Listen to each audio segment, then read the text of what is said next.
Уважаеми зрители, виждате 3 кокони, които се подготвят в момента за снимка и си мислят, че ще ги отстреляме. Имаш видео, питам аз. Да. Да покажа. Искаме снимки.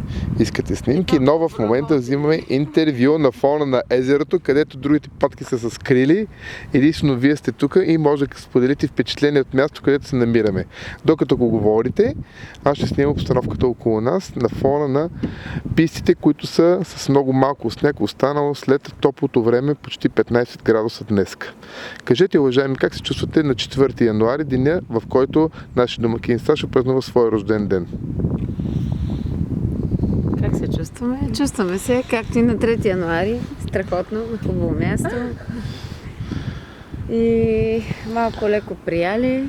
Аз мисля, че до вечера ще се чувствате още по-добре, когато бъде извадена тортата и подобаващо се отбележи празника на нашия домакин. Халелуя! Да, ще се замаже, ще се заблаже, ще се полее подобаващо. Както казаха някои, има виното, се изкъпим в него. Ние няма да се къпим, просто ще го изконсумираме. Ще се получава от вятъра там в това. Гледам колко интересно се получава към вятъра. Да, вече. Добре, хубаво. Айде ходим на разходка, пък после ще го мислим останалото. И така. Айде стига толкова.